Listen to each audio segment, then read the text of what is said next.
আসসালামু আলাইকুম, মোহসেনা শাওন আপনাদের সবাইকে আমন্ত্রণ জানাচ্ছি এনটিভির মধ্যরাতের খবরে। প্রবাসের খবর। এবছর সৌদি আরব সরকারের কঠোর নিরাপত্তার মধ্য দিয়ে শেষ হয়েছে পবিত্র হজ। সুষ্ঠুভাবে হজ সম্পন্ন হওয়ায় নানা অনুষ্ঠানের আয়োজন করেছে ট্রাভেল এজেন্সির প্রতিনিধিরা। মক্কা প্রতিনিধি কামাল পারভেজ অভির পাঠানো রিপোর্ট। 5 জুন আরাফাতের ময়দানে মোনাজাতের মাধ্যমে শেষ হয়েছে পবিত্র হজের মূল আনুষ্ঠানিকতা। ইতিমধ্যে সৌদি আরব থেকে ফিরতে শুরু করেছেন হাজিরা। সুষ্ঠুভাবে হজ সম্পূর্ণ হওয়ায় মক্কার বাংলাদেশি হজ যাত্রী ও ট্রাভেল এজেন্সির প্রতিনিধিরা এক উৎসবের আয়োজন করে।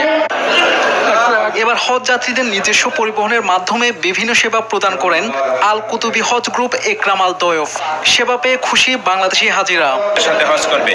আমরা একরাম আল দয়ফের মাধ্যমে এবছর হজ করেছি।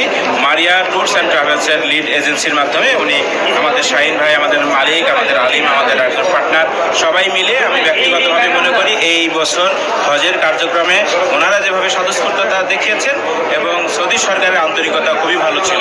আগামী বছরও এ ধারা অব্যাহত থাকবে বলে জানান স্মার্ট ট্রাভেল অ্যান্ড ট্যুরের পরিচালক আব্দুল মান্নান। 2025 সালের হজের সার্ভিসে আব্দুর কুতুবি ইনশাল্লাহ অনেক ভালো হয়েছে। আগামী তো ইনশাল্লাহ আমাদের কাছে আমরা ওনার সাথে কাজ করব। বাংলাদেশে তো বিভিন্ন এজেন্সি কাজ করবে। হজে 11,000 হাজি আসছে।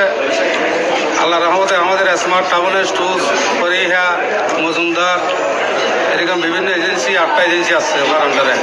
আরফাত, মিনাই, ইনশাল্লাহ অনেক সার্ভিস ভালো হয়েছে। আমাদের হাজিরা সবাই খুশি।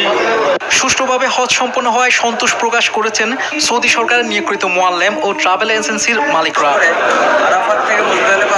And Alhamdulillah, this year we have that opportunity to serve all I think around 10,000 of Bangladeshi pilgrims every year بإذن المولى تعالى until our end of our life. Thank you and I hope to see you another Bangladesh. Shahadat Shaon, NTV international desk. Saudi আরবের Jeddah